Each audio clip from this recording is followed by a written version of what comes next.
What's up, guys? We're back here at GSL Codes. Squirtle is the first survivor of this group. 3 more remain. That's right, but only 1 more will survive. Yeah. The other 2 will go down into the pits of fiery hell, a.k.a. Code A round 1 This and 2. is like, what is it, Hunger Games? Actually, I never read the book or saw the movie. Yeah, me either. If I remember right, maybe this is something like that. Was I supposed to read Hunger Games, by the way? I don't know. I just don't know. I don't know. As far as I know, let me know if I should read Hunger Games, if I should see the movie.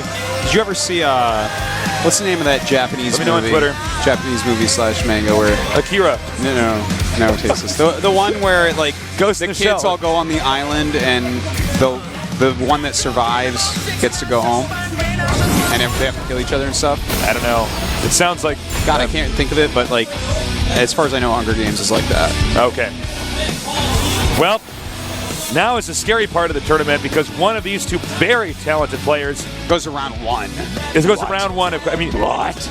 For those of you guys that only watch Code S, I know there's like some snob nerd that's like, of course I watch every StarCraft 2 match ever broadcasted on No, anywhere. that's actually impossible. It's actually physically impossible, first of all, and then second of all, a huge chunk of our viewers actually only watch parts of tournaments. So when you get knocked out of that, all the way down to Code A, that's a long mountain to climb to get back up to Code S. It is. And we're going to see which one it's going to be after this best of 3. Will it be Sniper or will it be NaNiWa?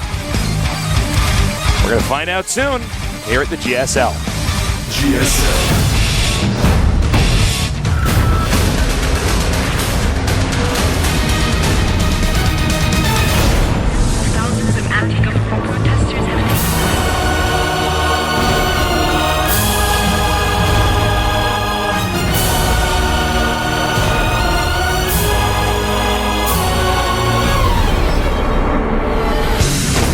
Welcome to GSL Antigua Shipyard. All right, in the bottom right, we got our Zerg player. He barely lost to Squirtle. Very solid play. Easily one of the best Zergs out there now, but he's up against a very solid foreign player. He is MVP Sniper.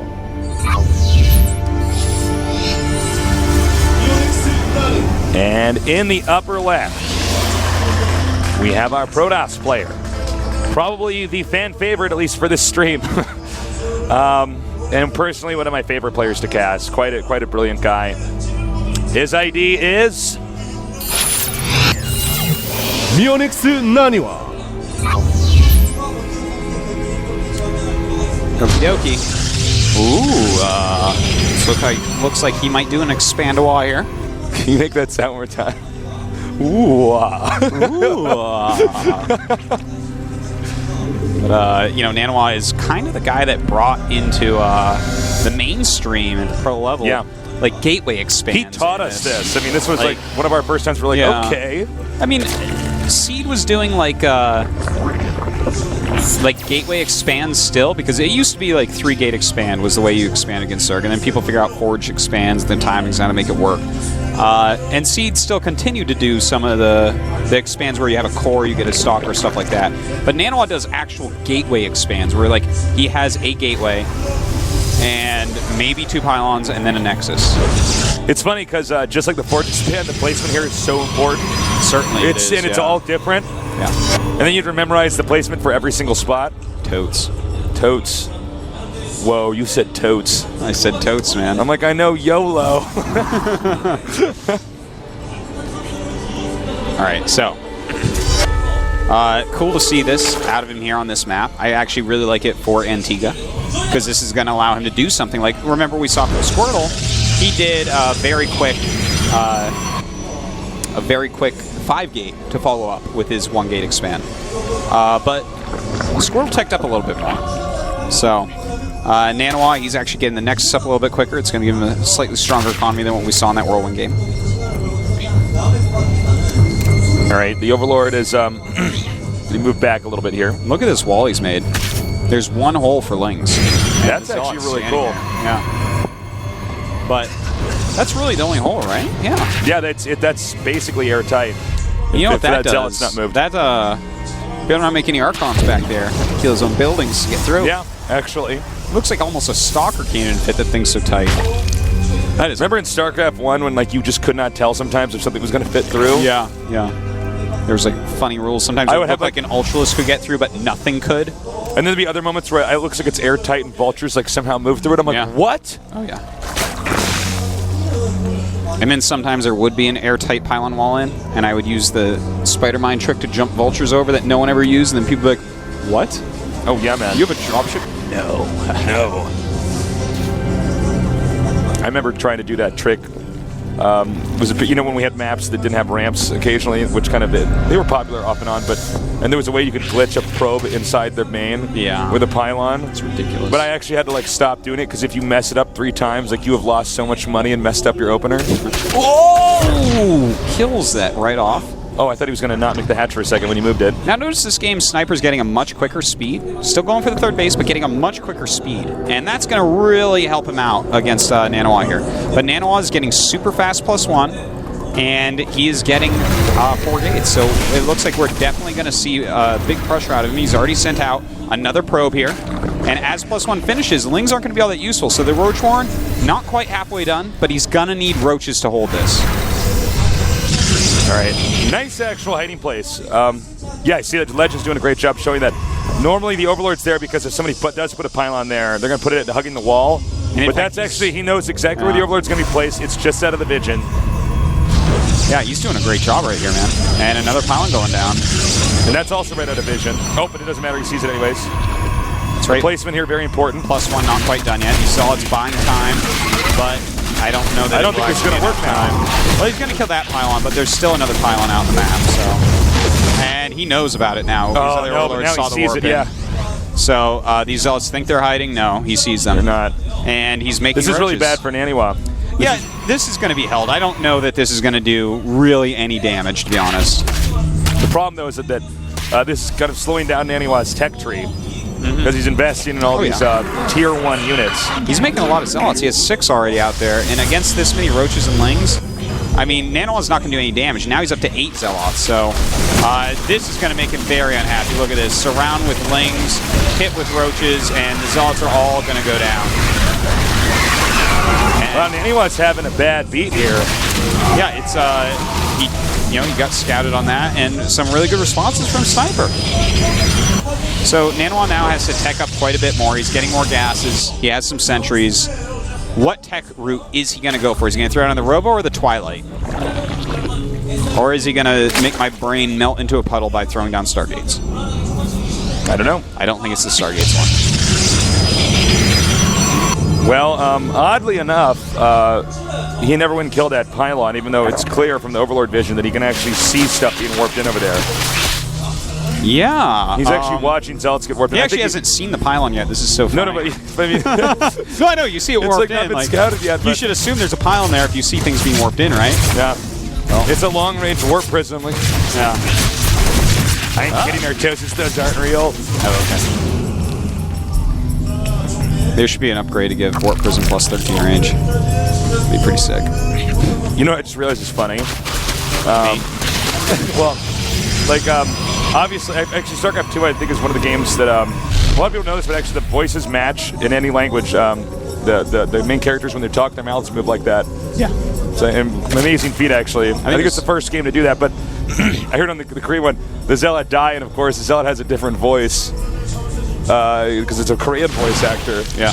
But it's just so funny because it's something where I was like, I want to hear the death of every unit in every language possible. Well, that's pretty terrible, actually. Don't think about it. Like the death of every Marine. What does it sound like in Italian? What does it sound like in Spanish? I see what you're saying. Somebody's got to get on that.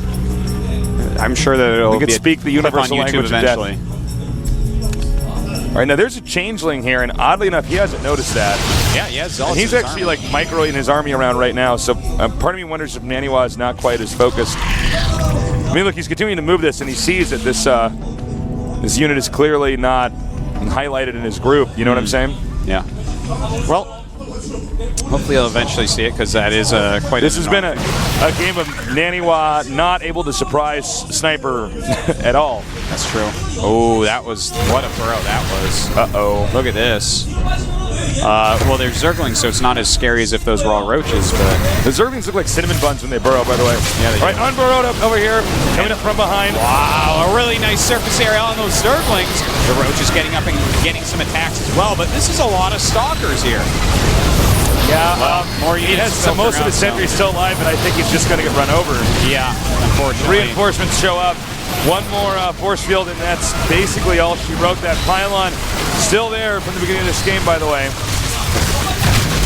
And it looks like just Stalkers left. NaNiWa 68 supply against the 115 of Sniper. Nothing NaNiWa has tried this game has even come close to working, unfortunately. All right, finally this pylon's going to die. Yeah, GG. Yeah, that's no point in wasting your energy. Save it all for the next game or 2 games. And hopefully 2 in NaNiWa's case. It's kind of rough, man. Nothing really worked for him. Nothing's going NaNiWa's way today. It's like NaNiWa's going the wrong way down a one-way street. He is. He's on his motorcycle in the dark, and he sees two headlights coming in, and he decides it's 2 motorcycles. He's going to drive in between them. He needs it to be 2 motorcycles. He needs it. No, I mean, seriously, though, he's just actually having such unfortunate luck here. That's a beautiful visualization you just gave me. You know what that's actually from? That's actually from a terrible old movie that I saw when I was a kid, Mr. Science Theater Hour 3000. But they try to make it like artistic, but it's just like... It's actually a great saying. No, it's a great saying, yeah. I love it. Okay, anyways, the other thing I love is NaNiWa, and the other thing I love is Sniper, so I'm torn here, man. What happens here? What does NaNiWa do next? He's having a terrible time. You can tell he's an emotional player, more emotional than most. Absolutely. And he's hard on himself, too. Oh, he might be the hardest on himself out of just about any pro I can think of, to be honest. Yeah. There's very few pros Korean that are and non-Koreans. Yeah, like him and Marine King really come to mind as players that like just beat themselves up over not winning. All right. Next map, Cloud Kingdom. Yep. Now this is NaNiWa's map. We still don't know what map Sniper's going to pick in this. But after that game, Sniper has to feel really good because, I mean, 2 main points. A, he saw the sneak attack coming, and I mean, to handle that, you don't have to be a grandmaster to know what to do there. You just make attacking units, and you see Zealots, you're like, okay, Roaches, I'm going to win this now. Yeah. And then the Changeling, which I'm surprised NaNiWa, because he did have control over that. Sure. He did not see the Changeling, so then therefore he saw, there really is it's a scale between Lings and Roaches, and if you see what's coming at you, you know how to tip that scale in whatever way you want. And he let that Changeling walk all the way with his army. We didn't let it. He didn't identify that it was there. Well, the next game is starting. Tasteless Cloud Kingdom. Can NaNiWa take out Sniper? Will Sniper move on for another chance at the round of 16? All right, guys, let's go. Is NaNiWa going to survive, or is it going to be Sniper escaping from this, going on against Heart? We're going to see.